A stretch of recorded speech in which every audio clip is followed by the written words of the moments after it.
Most people, what I find in my research, don't achieve their dreams because they don't have the skills to deal with the strong emotions associated with the journey. Yeah. The disappointment, the frustration, the overwhelm, the fear, etc.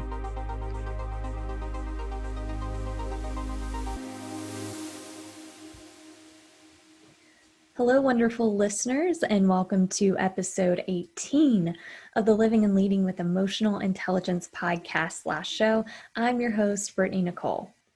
I have waited 4 months anticipating recording and releasing this episode for you guys to watch and listen to. Marc Brackett, who I will be interviewing for this episode, is the director for the Center for Emotional Intelligence at Yale University. And Dr. Marc Brackett has been in very high demand since, I believe, April of 2020, when his book was endorsed by Brené Brown, and she had him on her podcast. So when I tell you getting him on this show was like pulling teeth, and there was a constant back and forth with emails with his assistant. So there's been a lot of labor put into getting Marc onto this show, and I'm so fortunate to have him. If you are watching this recording, I will show you right here is the book that he wrote entitled Permission to Feel. For those of you who are listening, it is Permission to Feel. You can get that on Amazon. It's the power of emotional intelligence to achieve well-being and success. Typically, I don't have to read a script for someone's bio, but I'm going to do that for Marc because there's a lot going on. There's a lot that he's doing, and I want to make sure that I don't leave anything out. So Dr. Marc Brackett earned his PhD in psychology from the University of New Hampshire and is now a research psychologist and the founding director of the Yale Center for Emotional Intelligence and professor in the Child Study Center at Yale University. Marc's research focuses on the role of emotional intelligence in learning, decision-making, relationship quality, and mental health, the measurement of emotional intelligence, best practices for bringing emotional intelligence into schools and organizations, and the influence of emotional intelligence training on student and education effectiveness, bullying prevention, and school climate. Marc is also the lead developer of Ruler, which is an evidence-based approach to social emotional learning that has been approved by CASEL, which is the Collaborative for Academic, Social, and Emotional Learning. Like I said, there's a lot going on. Marc's doing a lot. He has been in the field of emotional intelligence now, or studying it, for about 25 years, I believe, formally. But he started at a very young age working with his Uncle Marvin, which he will talk about more in this discussion. And really, his Uncle Marvin was his hero and the catalyst for his change and becoming the person he is today and having that permission to feel heard. Before we move in to the conversation with Marc Brackett, there are two things that I want to share with you. And that is I am launching this March 2nd, 2021, a program entitled Eliminating the EQ Deficiency. So if you are looking to build your skills, develop your emotional intelligence, be a more effective communicator, more self-confident, have more compassion for yourself, then this may be the program for you. Right now, I'm offering an early bird special, which ends February 10th, 2021. If you are listening to this podcast episode after February 10th, 2021, but you are an avid listener of this podcast, send me a direct message, which I will put in the description, along with the link to the program for you to sign up if you are interested. So the second thing that I want to share with you is I am now on Clubhouse. My username is at BNCS_23. I'll put that in the description below as well. And we are going to start moving forward doing a live recording on Clubhouse of the podcast. So you will kind of get the behind the scenes sneak peek and be able to listen to the podcast weeks, sometimes months before it is even released on the Living and Leading with Emotional Intelligence podcast/show. Make sure that you log in if you have Clubhouse and follow me there for these awesome discussions with our guests, as well as additional discussions on the topic of emotional intelligence. All right, that is my summary of news and announcements. Without further ado, here is the conversation with Dr. Marc Brackett. Hey, Marc, it's a pleasure to have you on the Living and Leading with Emotional Intelligence podcast/show. I'm going to let you tell everyone, if they don't already know who you are, who you are. Yeah, well, who am I is a big question there. So I am Marc, and I'm a 51-year-old psychologist who really has a very narrow focus, which is, I'm on this mission to help people understand that emotions matter and that how they feel drives all things that are important in life, and that how we can learn to use our emotions wisely is what's behind our well-being, our success, our healthy relationships, and so on. So I definitely, obviously, want to talk about your book, Permission to Feel.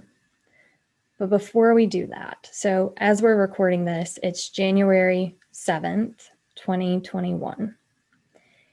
And yesterday, the past couple days actually, there have been a ton of emotions, usually very negative, toxic emotions, a lot of helplessness and just so many feelings around the situation of what's going on in the world, but specifically our nation right now, as we're in the US. And I want to talk about the importance of being emotionally intelligent and how we can see that a lack of emotional intelligence is really being reflected right now. How are you feeling right now about this situation, and what do you see as a potential solution, if any, to kind of help mend our nation the way we are at this point? Well, I think, the hardest part is that there's no quick fix, Right. and that we're all desperate for that right now. At least I am. I'm desperate for compassion. I'm desperate for kindness. I'm desperate for better perspective taking skills. I'm desperate for a sense of safety and security and calmness. Um, and so we can find that within ourselves. And if we have skills and strategies, we can find that with our loved ones and the people that we are surrounded by. But as a nation, or as a country, as a world, I think that, we've got just a tremendous amount of work to do.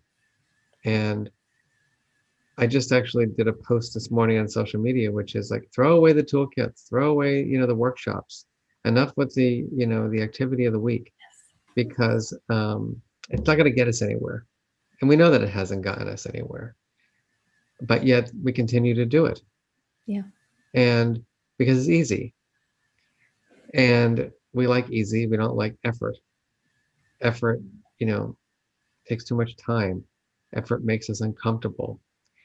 And so, yeah, I just think that we have to understand that we need to build this into the immune system of our nation.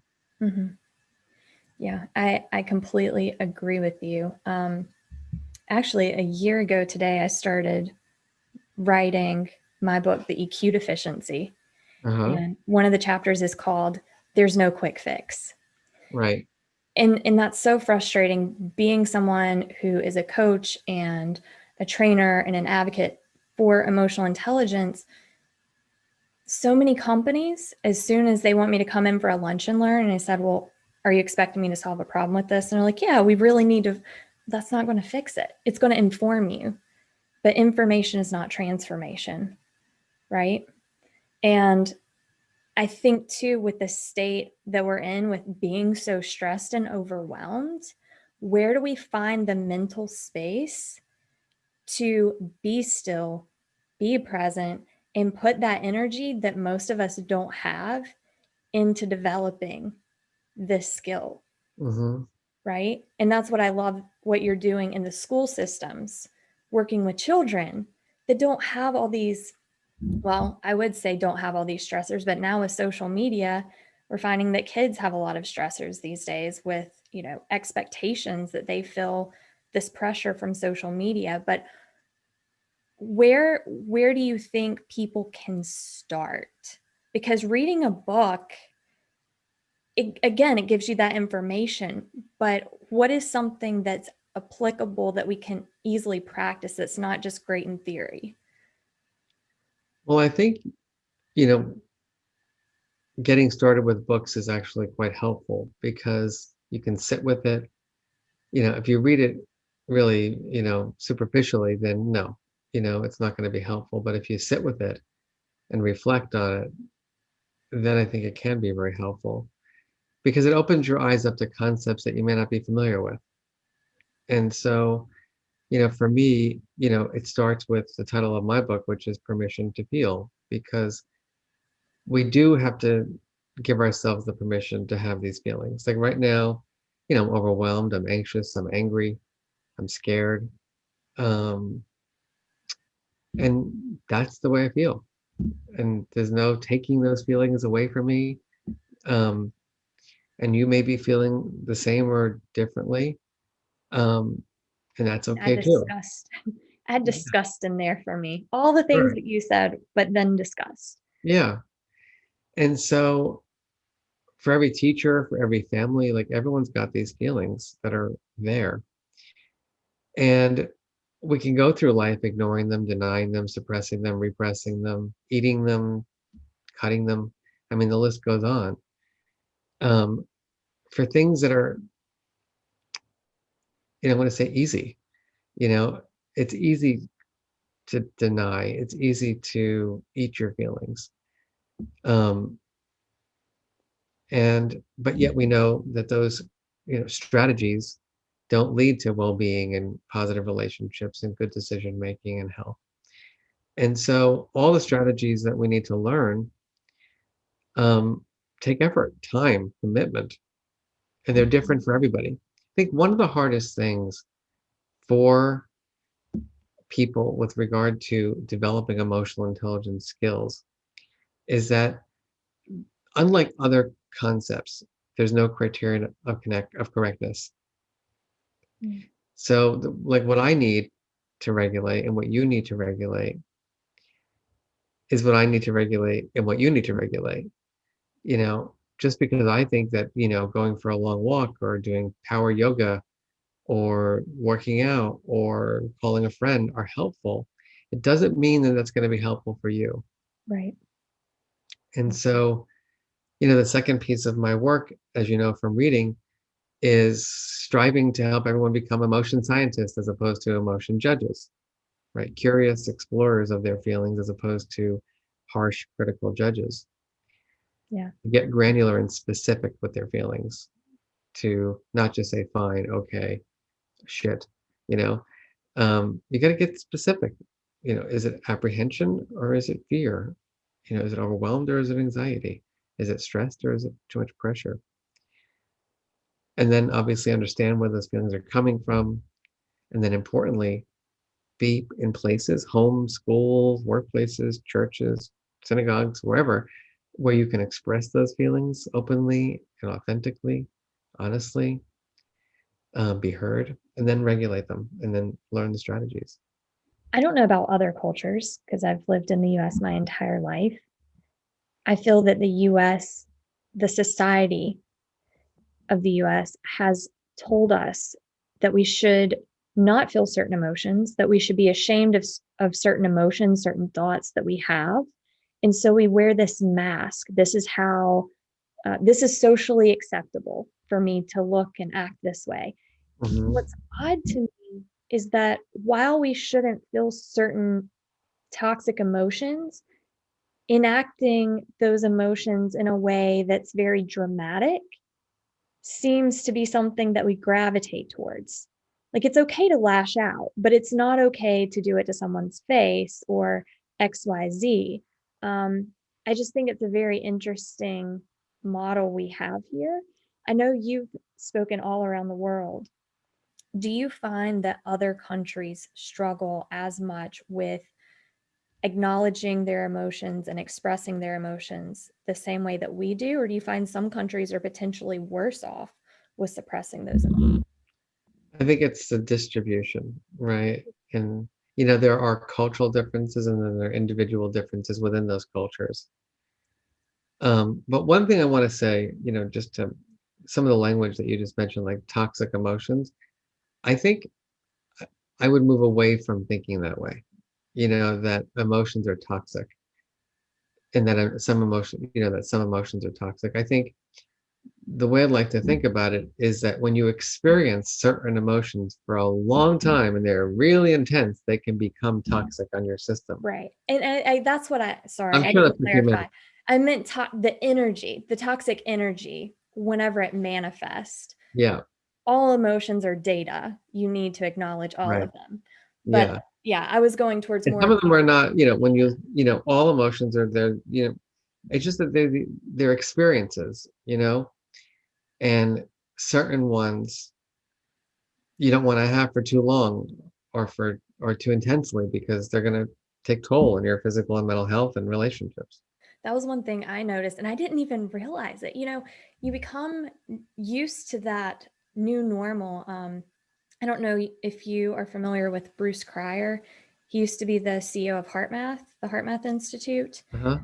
and him and I were speaking one day, and he was talking about, and he even writes in his book about being a fish in the Hudson. When it was all polluted. That's it. That's all they know. If you're in polluted waters, that's normal to you. It's not until you are in clear, pristine waters that you look at how toxic it was. Mm-hmm. And that was the same for me. Like I had all this anxiety. I would lash out at people.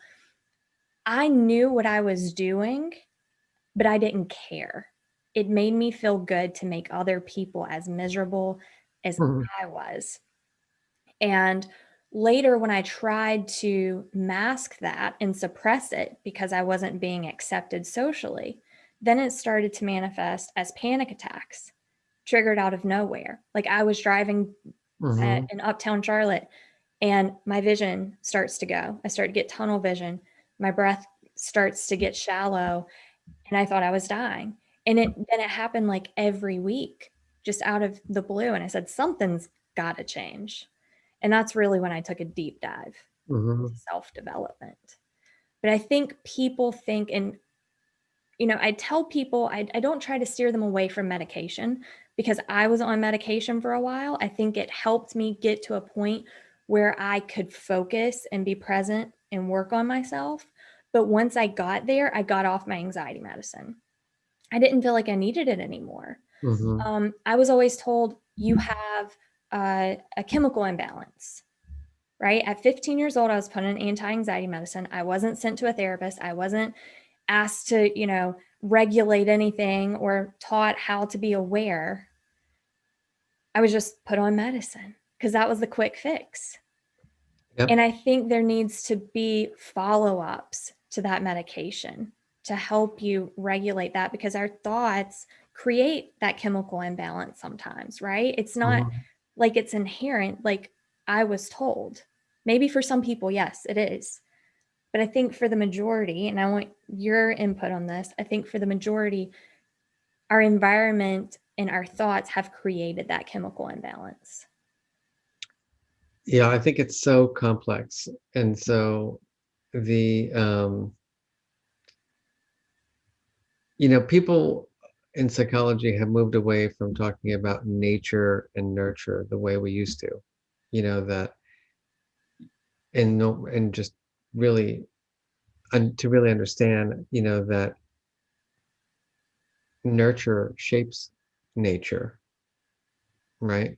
Um, Meaning, I think the best example of that is research that was done in Romania in orphanages where children who were neglected of social connection and touch and love, you know, um, were um, shorter than the average people. Hmm. And they had more, their IQ scores were significantly lower. And it's not that they were born, with low IQs or prone to be shorter. It was that we are creatures that need to be in relationship. We're born to be socially connected. And so that's the point about nurture shapes nature. And I think that applies to our psychology, completely. You can be prone to have depression or anxiety Yeah. based on your chemical makeup, but its likelihood to be expressed, right, will be very different if you're born into, you know, a third world country where there's buildings being blown up in your backyard every day, versus in a safe neighborhood, with parents who love you and connect, cuddle with you every day. So Yeah. I, yeah, so that's the way I think about it. Yeah. So let's dive into your book. Sure. Let's start with how you got into your field, because you've been studying emotional intelligence for a little over 25 years now. Is that right? Right at? So I'm 51, which is, has totally freaked me out, but Yeah. that's another story for another day. Um, yeah, so it's about 25, well, formally 25 years. Truthfully, I started doing this work, as a kid because of my uncle who was my mentor at like 13. So I guess it could be almost like 38 years. Yeah. Yeah. I mean, I would account for those years, because I think that's some of the most important years, right? When you're developing yourself, you learn so much more through that development than just through books. I mean, which are great, like you said, but it kind of takes that combination of the two. So, um, I know that you're comfortable sharing this because I've heard you on other podcasts, but obviously it's in your book. But can you share your upbringing and the reason that you titled your book Permission to Feel? Sure. Well, I mean, I had a complex childhood because both of my parents, I'm the only product of my two parents. They each had children before they got married. My father's children, I didn't really know. They lived in another state, and my mother's children became my brothers, who I lived with and grew up with. Um, but the most just, critical or influential, experience was I was abused by a neighbor as a very young child. That went on for years, and I never shared it. My parents didn't know it was happening. Um, and it was obviously horrific and painful. But yet, what's interesting is that, it happened for a long time. So there's a part of you as a kid when bad things are happening to you that are repeated, you start wondering, am I asking for this? Like, what's going, you don't have that language as a kid, but you don't really understand, like, why is this happening? And why is it happening over and over again? And why is it, when is it going to stop? And it's complicated. Right. And so I never shared my feelings. I had strong feelings. Even, as I got older in school, I was bullied pretty badly. I had terrible bullying problems. I didn't talk about that either. Um, and so you have all these feelings of self-hatred, fear, anxiety, stress, overwhelm, loneliness that are trapped inside of you. And I had an eating disorder when I was an adolescent. I had, I had, I was, you know, quite overweight. Um, didn't engage in a lot of self-care, you know, not the fancy bubble bath self-care, but just like, hygiene. And and so this long story. to just cut it short, is that I realized as I was working on my book, that I was robbed of my emotional life as a kid. And so I didn't have the permission to feel. I didn't have the permission to have, know what I was feeling, to talk about my feelings, or even learn how to deal with my feelings.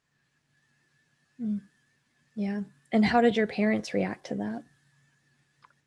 Well, when I finally disclosed my abuse, all hell broke loose because, my father was going to kill the neighbor. My mother was going to have a nervous breakdown, or did have a nervous breakdown.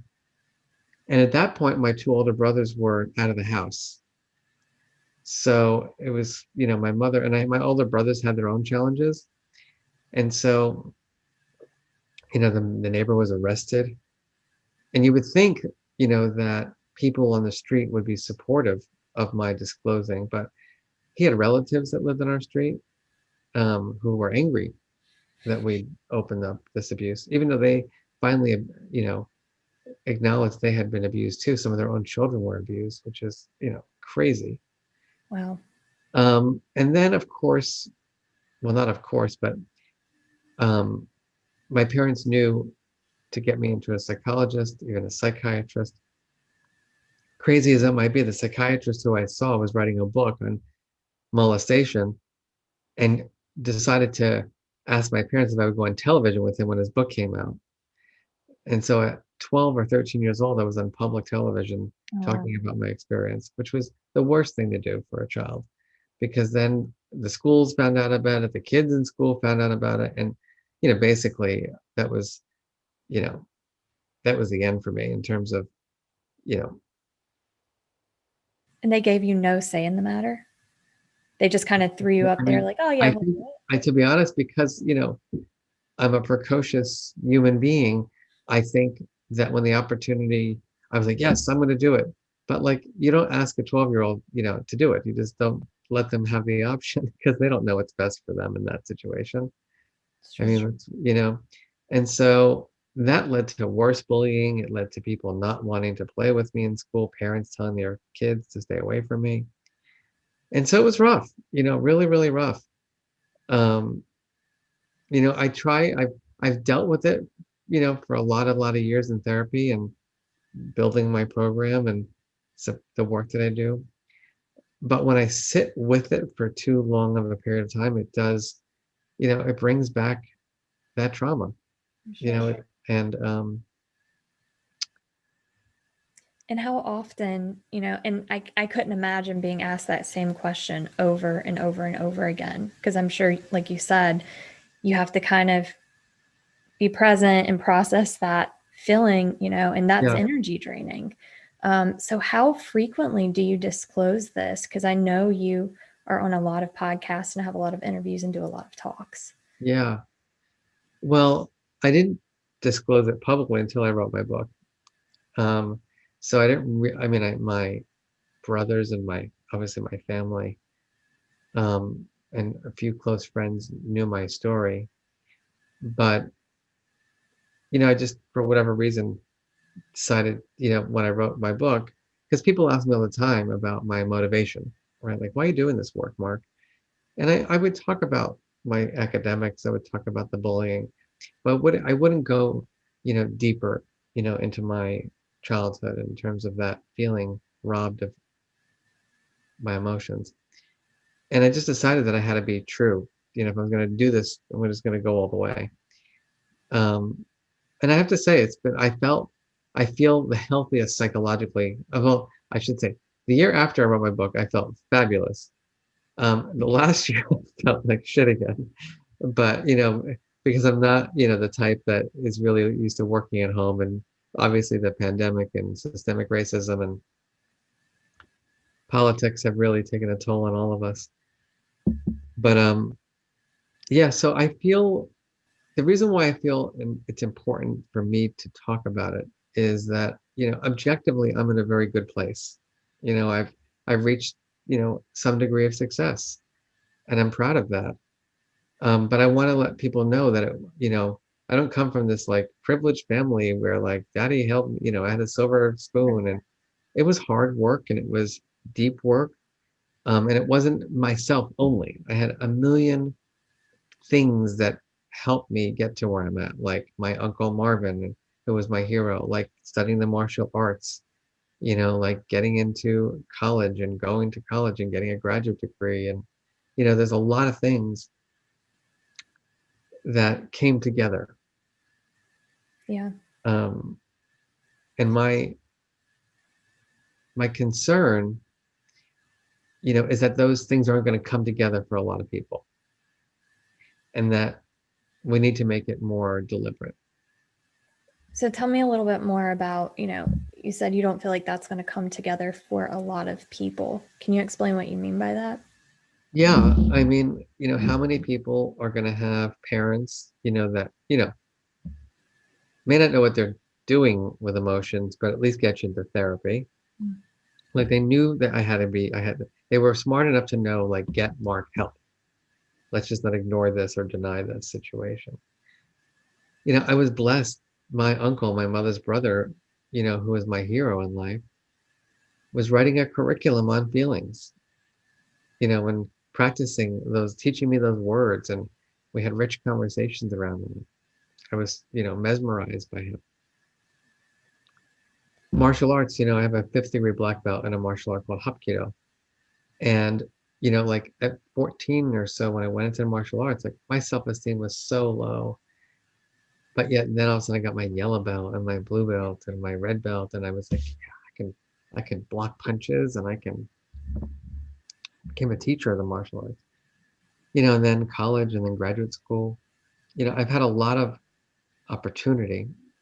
Yeah. And I've also taken advantage of the opportunities, because one of the theories that I have is you don't know what you don't know until you see it. And so growing up in a lower middle class suburban household with neither one of my parents had a college education. Like, you don't know what you don't know. Exactly. I remember the first time I was able to take a bus into New York City because my close relative, my cousin, lived there. And I walked, to her office, and I was like, wow. And then just even my first day teaching at Yale, it was just mind blowing to me, because to this kind of university for me was always like a foreign country. Yeah. But now I've been in it for 18 years, and it's it is the country I live in. And so I just my point here really is that my hope is that we can create systems in our schools and our homes to ensure that all kids get the emotion education that they need so that they can achieve their dreams. Definitely. Before we move on to how you're doing that with Mhm. Roller, I want to talk a little bit more about the influence your Uncle Marvin had on you. Sure. Um, being a CD student in school and now teaching, and not just teaching, but being the director of the Center for Emotional Intelligence at Yale. What was that process like? You know, having those grades, what was your path into that? Did he Well, help I think, guide you? not quite, because he wasn't around that much. But what he there were, like, there are like defining moments in your life.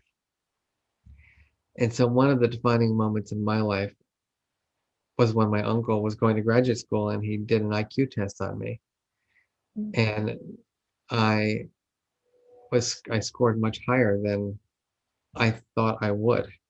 Not that I even know what an IQ test score was, but even when he gave me the feedback, and I remember thinking to myself, wow, like I'm not dumb. I'm not a terrible student.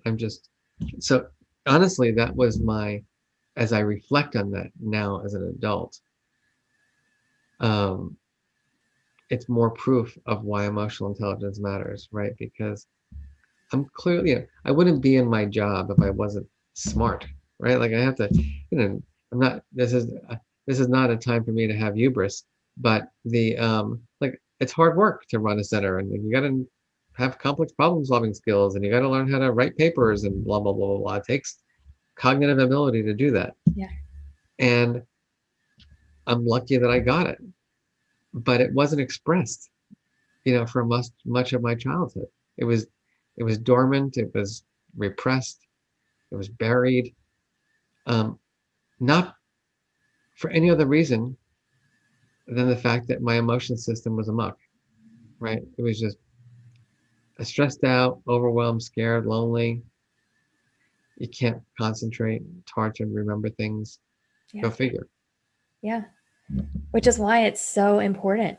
People that I still get a little peeved, and I don't think many people mean anything by it, but when they call emotional intelligence a soft skill, Yeah. it's an essential skill. And I often hear people say that, but I want to, when you're talking about how it affected, your ability to concentrate and focus, that Mm-hmm. reminded me of something that you talked about in the book.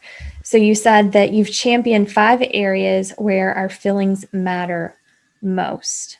Uh-huh. And I wanted to talk about that because people don't realize that it affects our performance, it affects our connection and relationships, it Mm-hmm. affects our physical health. It affects how we perceive the world around us, which I really think we're seeing today, how it can alter our reality. So would you talk about those areas where feelings matter most in our life? Yeah. The first one I think I've spoken about because it's about learning and attention. I gave that example. I mean, the second one is decision making, in terms of, we like to think that we're rational creatures, you know, but emotions influence almost everything, Mhm. that we make choices about, from the college we attend to the clothes we wear to the partners we date. Um, what's interesting about that is that it happens mostly outside of conscious awareness. We're not aware that in the moment our feelings are influencing that. Relationships wise, the way I like to think about it is that our brains are built to help us stay alive, to thrive and survive. And so I'm looking at your facial expression right now, and you look warm and friendly, and you know you're at ease.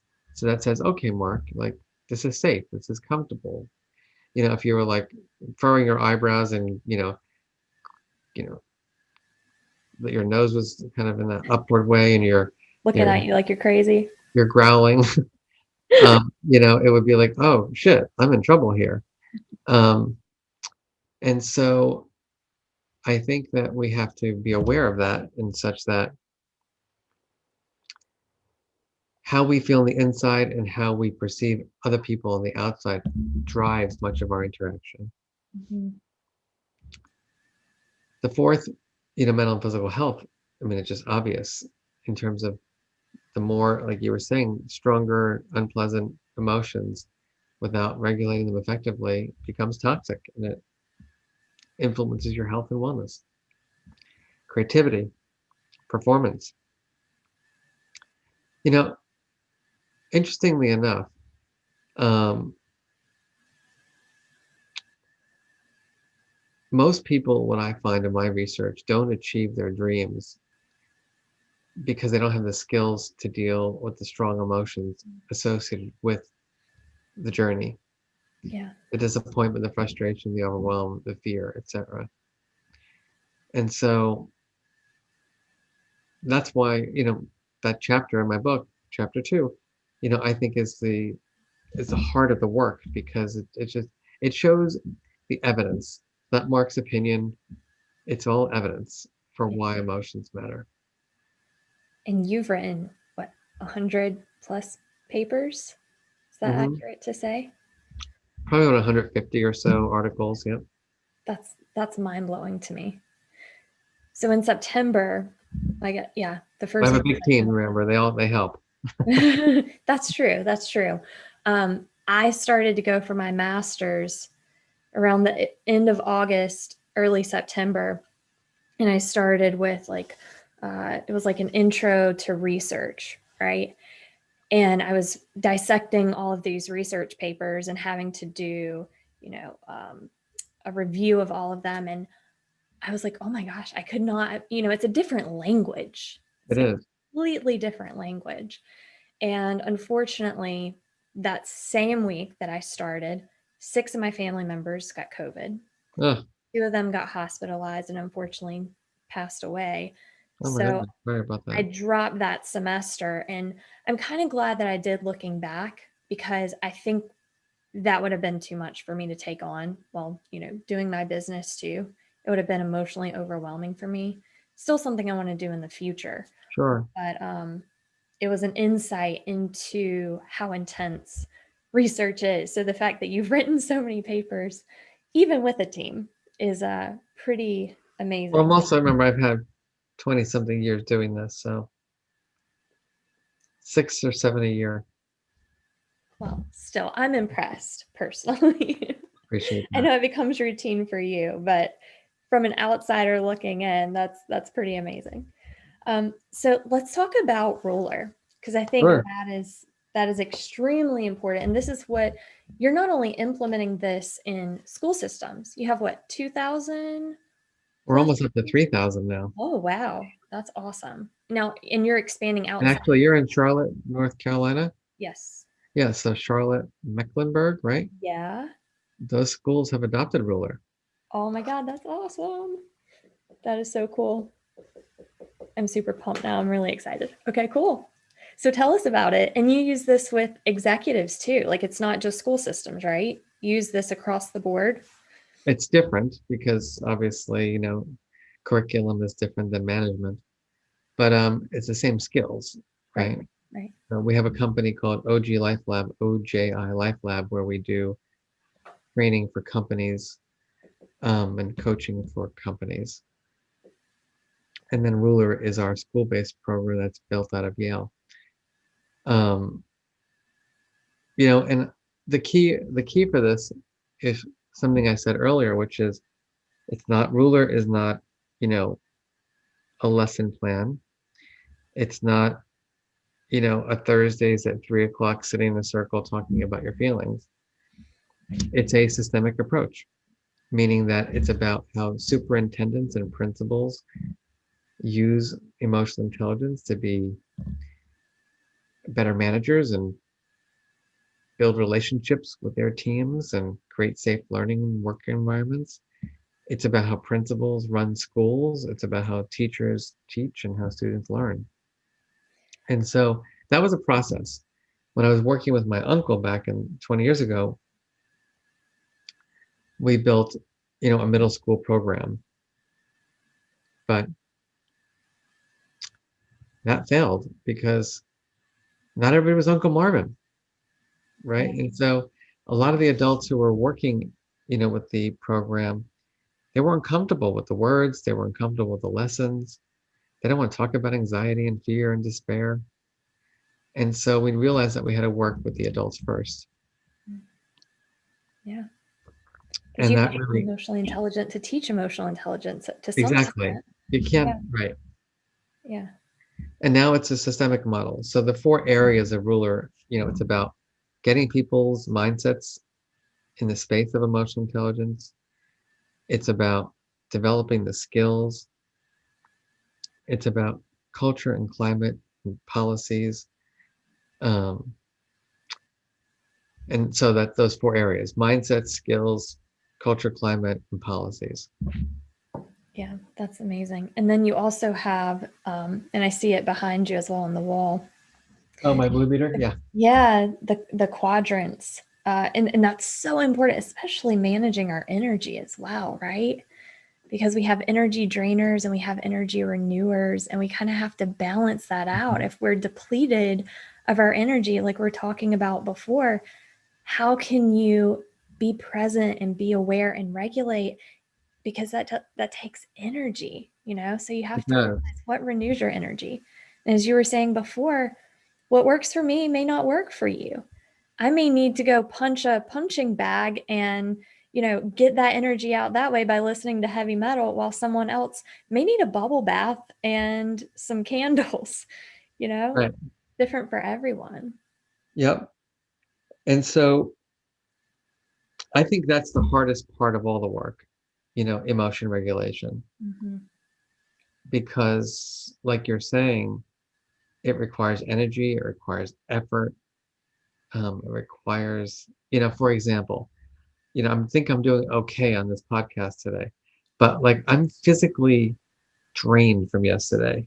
I can Like imagine. my energy is drained, and I worked out this morning. I got up at 6:30 to do an hour workout, and so I feel like I'm glad I did that workout. But between the physical draining, not getting enough sleep, and then the workout, I'm just like, ugh. And Yeah. so Yeah. I'm glad that you're keeping me, engaged. If I were sitting by myself, I might be like in a coma or something. Um, and so, yes, I mean, I'm just making the point here is that, you do need a lot of energy. Mm-hmm. And it means that emotion regulation is not just about the cognitive stuff.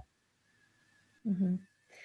And two, I feel like many of us treat our emotional energy the way we treat our devices. We wait until the battery's critical before we want to do something about it, before we want to find a way to charge it. Right. And Exactly. Hmm. I realized when I first started working in corporate that simple things, it doesn't have to be extravagant. Taking, for me, it was a 10-minute walk, grabbing my book, and just walking and reading. Sometimes just getting up to get a fresh cup of coffee.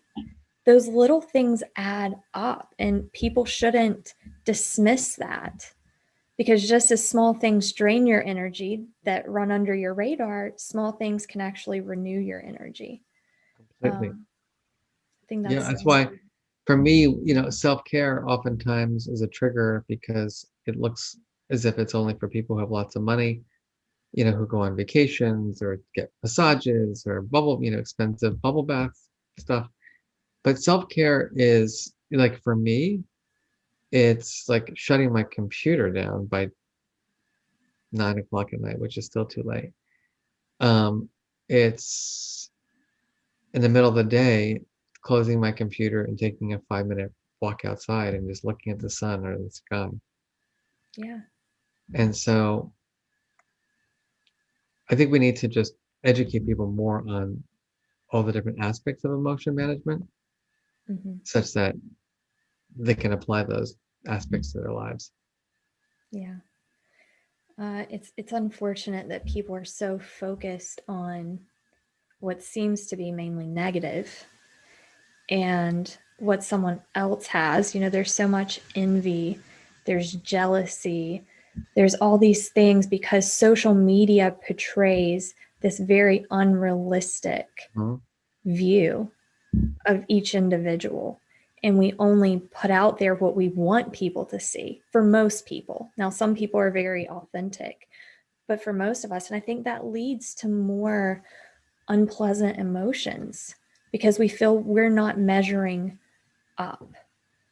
And you can tell people that all day long, but how do you get them to see that? How do you get them to truly, I feel like emotional intelligence, mindfulness, gratitude, all of these words are tossed around, but they're very shallow. Not many people take it very deep. Mhm. How do you get people to survey their life and truly appreciate what they have? Because I can see one person say, "Oh, I'm grateful for this, this, this." And then the next day they're just like losing it on social media. And then you find out later they're extremely depressed.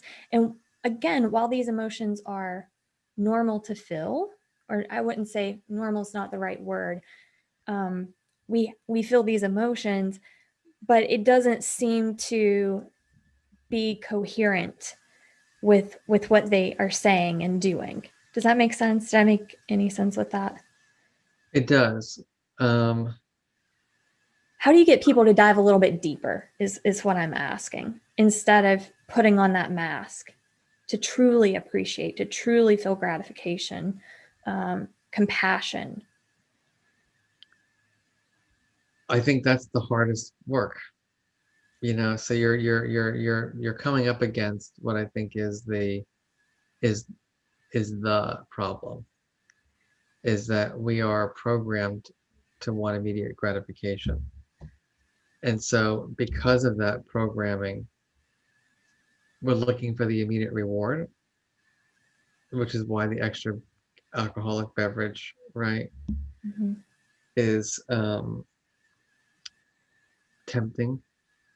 It's why um, just watching television, as a distraction is tempting. Um, and so we've got to fight, the immediate gratification thing. Yeah. And I think that's what the reason, the harder part is it's the long-term perspective taking, meaning that it's goal setting, it's and it's strategizing to achieve those goals over time. So for example, like think about if you've ever been in a relationship that wasn't going well, you know, it's like a lot harder to have the difficult conversation, Mm-hmm. right, than it is to just break up, Yeah.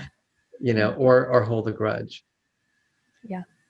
And so the but we're not taught to live with the discomfort. Yeah. Does that make sense? It makes complete sense. It makes complete sense. For the listeners who are listening, they've probably heard me tell this story or talk about this multiple times, so I apologize to them for the repetition.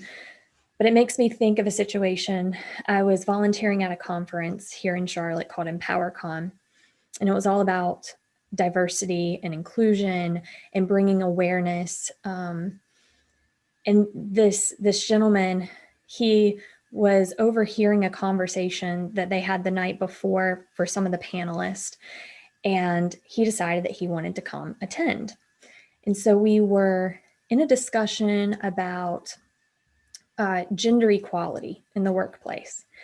And one of the panelists had made a comment about older white men and how there needs to be more diversity, et cetera, et cetera. The common conversation around that.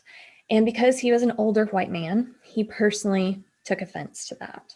Uh-huh. And so after the panelists got down, her and I were having a conversation, and he walked up and was just kind of standing there, very uncomfortable feeling, right? Because he's like right up on us. You could tell he was eager to speak to her as well. And so she felt that discomfort. And so she turned and addressed him. And he didn't seem angry at the time. He was just kind of standing there waiting to talk to her. And when she addressed him, he just lost it on her. Interesting. um, you said this, you said that, blah, blah, blah. And she tried her best to be calm. No, sir, that is not how I meant it. This is what I meant. But he was already emotionally aroused. He was in no place to Mhm. rationalize. He was in his zone. He was offended. So I saw that as a cool opportunity to put into practice all these things that I've been preaching and teaching. Mhm. And yes, it was uncomfortable. My heart rate was out the roof. I could feel it like pounding in my chest. But I wanted to be in that discomfort and see what's going to happen if I come from a place of understanding and Mhm. compassion. So she finally was just tired of it. She just walked away. And so I came up to him and I was like, sir, I can tell you're really upset. Tell me what you're feeling. And so, did you hear what she said? I said, well, I didn't hear that exact thing that you heard, but I understand how you could have interpreted it that way. And I never agreed with him, but I came from a place of understanding, right? And I brought this guy, it took like 20-25 minutes, but he went from a level 8 of rage down to a level 2. And we had a conversation. He smiled, he shook my hand, and I said, wouldn't it be amazing if all of us came from a place of understanding? He was like, well, you didn't say those things. I said, no, I didn't say those things. But the difference is I listened, you know. Um, and it's amazing. It works. It works. You can be in a very heated conversation and just listening to someone and understanding them first instead of convincing does Mhm. wonders. Does absolute I wonders. always say the listener is the learner, right? Mm-hmm. And the listener is the leader. Um, and so the more you're listening, the better able you're going to be able to support people. And we don't understand listening.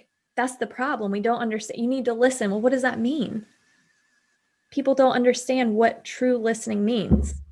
They think it's being quiet and giving the physical awareness, like, oh, yeah, let me give you the social cues that I'm listening. But in the meantime, I'm going to process my defenses and tell you how you're wrong.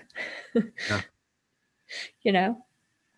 So, well, is there anything else before we kind of wrap up? I really appreciated your time. Of course. Um, And I'm sorry that I'm a little distracted this morning, and tired, Understandable. but I hope I gave you I hope I gave you enough. Yes, Um, I appreciate it. the, no, I think we covered a lot. I just think that, just like, if you want to be a good writer, right? You have to, I wrote 150 scholarly papers before I wrote my book, and I still feel, like I'm not a good writer, like I need work and practice. And so, like, if you want to get good at dealing with your feelings, you got to give yourself the permission to have all your feelings, and you've got to practice in real time the strategies to regulate them, and then learn from your mistakes and failures, Right. and not get into the habit of denying and repressing, but living with, being with, and apologizing, maybe forgiving, and just get back on the saddle so that you can, you know, work through whatever emotional challenges you're having in the service of achieving your goals and dreams. Yeah. It's like that saying, you have to get comfortable with being uncomfortable. Right. But the more you do that, you expand that comfort zone. It really does expand because you're getting rid of all those fears, those narratives, those false narratives typically that you've had about what's going to happen. It's going to end up this way. But what I've found is when I truly understand and just listen, I have never had a situation where it went sour.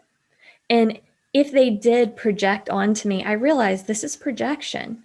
This is not a personal attack.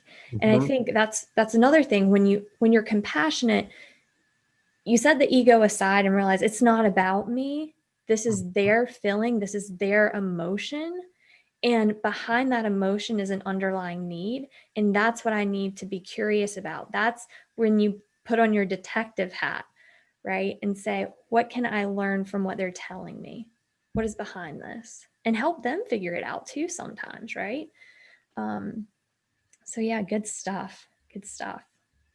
Well, Marc, Thank I you. greatly appreciate your time, and it was a pleasure to have you on. Yes, a pleasure to have And you I look interview me. forward to seeing what your work does in the next few years, decades, and hopefully continues to do with Ruler in the Appreciate that. educational systems. Well, thank you so much.